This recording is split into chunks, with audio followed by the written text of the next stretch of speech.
Assalamualaikum warahmatullahi wabarakatuh. Perkenalkan, nama saya Ella Febrianti dari kelas 1B Tadris IPS, NIM 12221432859. Video kali ini dibuat untuk tugas akhir semester mata kuliah pengantar sejarah.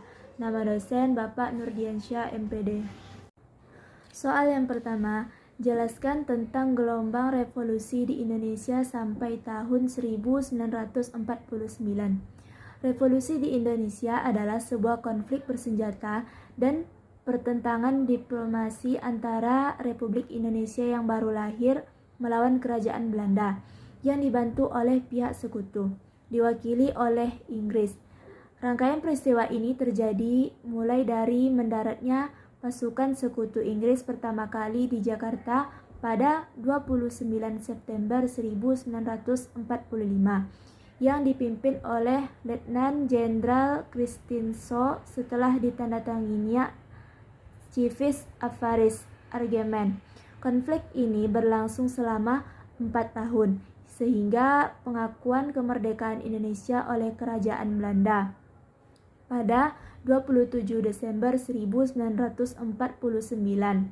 Meskipun demikian, gerakan revolusi itu sendiri telah dimulai pada tahun 1908 yang saat ini diperingati sebagai tahun dimulainya kebangkitan nasional Indonesia. 2. Jelaskan tentang modernisasi dan bagaimana peranan Muhammadiyah sebagai gerakan Islam berkemajuan di era modern. Modernisasi adalah suatu proses perubahan dari keadaan tradisional menuju masyarakat yang lebih maju, modern, atau masa kini. Proses tersebut merupakan pergeseran sikap dan mentalitas sebagai masyarakat untuk dapat hidup sesuai dengan tuntutan masa kini.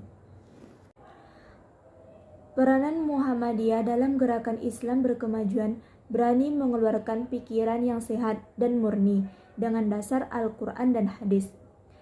Istilah Islam berkemajuan yaitu dengan mengembangkan etos dari surat Al-Asr, bukan sekedar bacaan tentang kewajiban menyantuni orang-orang miskin, tetapi juga berkewajiban berproses untuk membentuk peradaban utama.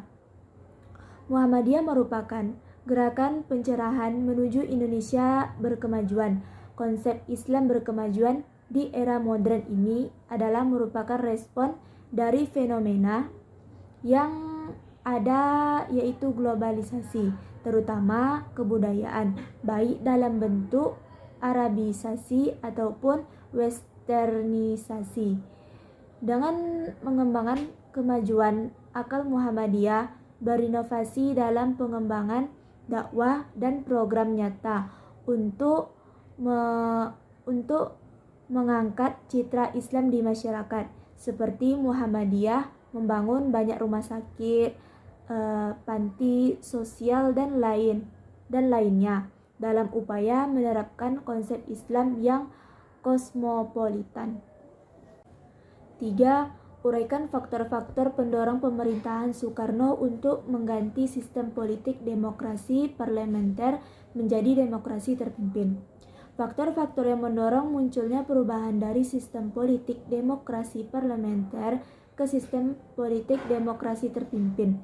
Metode yang digunakan dalam penelitian ini adalah penelusuran historis serta penerapan hermeneuti terhadap teks dan peristiwa-peristiwa yang terjadi.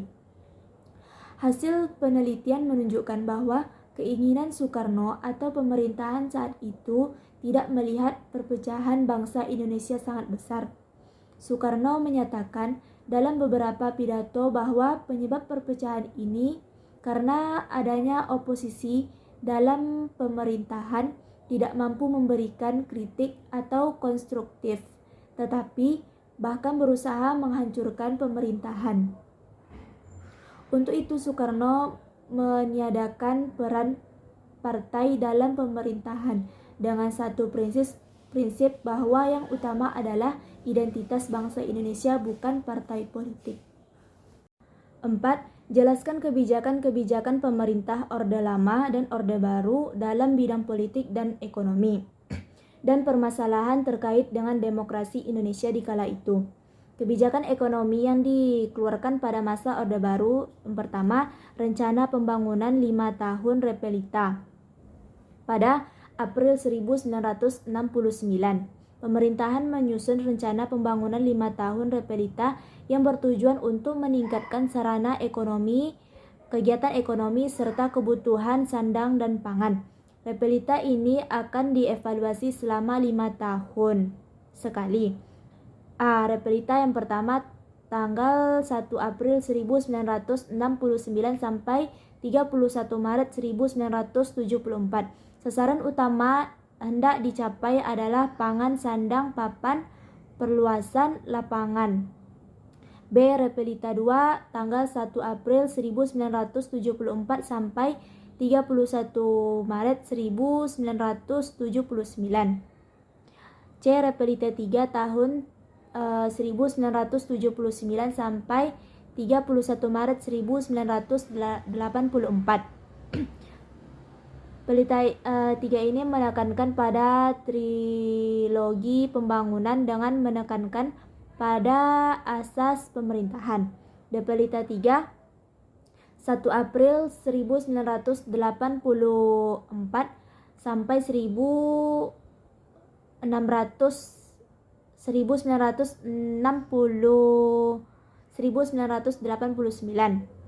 Repelita 5 tanggal 1 April 1989 sampai 1994. F. Repelita 6 dimulai pada tahun 1994. Pembangunan berfokus pada sektor ekonomi, industri, pertanian, dan peningkatan sumber daya manusia. 2. Revolusi hijau. Revolusi hijau pada dasarnya adalah suatu perubahan cara bercocok tanam dari cara tradisional ke cara modern. Untuk meningkatkan produksi pertanian, umumnya dilakukan 4 usaha pokok yang terdiri dari yang pertama, intensifikasi, yaitu penelitian, pengembangan dari penerapan teknologi pertanian untuk memanfaatkan lahan yang ada guna memperoleh hasil yang optimal. B. Ekstensifikasi, yaitu perluasan lahan pertanian untuk memperoleh hasil pertanian yang lebih optimal. C. Diversifikasi atau keanekaragaman usaha tani. D. Rehabilitasi atau pemulihan daya produktivitas sumber daya pertanian yang sudah krisis. Selanjutnya, kebijakan politik pada masa pemerintahan Orde Lama tahun 1945 sampai 1966. Pertama, pembebasan Irian Barat dari Belanda. Peristiwa bersejarah ini dimulai ketika Presiden Soekarno mengeluarkan 3 komando rakyat pada 1961. Trikora memandangkan usianya upaya diplomasi Indonesia dengan Belanda terkait pembebasan wilayah Irian Barat, atau biasa dianggap Indonesia sudah mengibarkan bendera perang untuk merebut wilayah kekuasaannya. Langkah Trikora diambil karena pihak Belanda yang tidak juga menunjukkan itikat baik terkait nasib Irian Barat secara diplomatis. 3. Konsep Nasakom. Nasakom adalah sebuah konsep yang diberlakukan di Indonesia pada masa demokrasi terpimpin hingga masuk era Orde Baru. Nasakom adalah singkatan dari nasionalisme, agama, dan komunisme yang digagas oleh Presiden Soekarno untuk menyatukan berbagai ideologi politik. 3. Doktrin Manipul-Usdek. Manipul-Usdek adalah singkatan dari Manifestasi Politik Undang-Undang Dasar 1945, Sosialisme Indonesia Demokrasi Terpimpin, ekonomi terpimpin, dan kepribadian Indonesia. Manipul Uzdek disampaikan dalam sebuah pidato pada 17 Agustus 1959, mengingat pasca pemilu 1955 belum ada perubahan signifikan yang terjadi pada konstitusi atau jalannya pemerintah negara. Manipul Uzdek lalu menjadi rumusan garis-garis besar haluan negara GBHN pada masa-masa akhir Orde Lama. Yang terakhir, jelaskan proses demokrasi di Indonesia dari masa reformasi sampai masa sekarang. Apakah yang harus diperbaiki terkait dengan kondisi bangsa saat ini? Soekarno terpilih kembali sebagai presiden pada sidang umum MPR pada Maret 1998. Tetapi penyimpangan-penyimpangan pada masa pemerintahan Orde Baru membawa Indonesia pada krisis multidimensi, diawali krisis moneter yang tidak kunjung reda.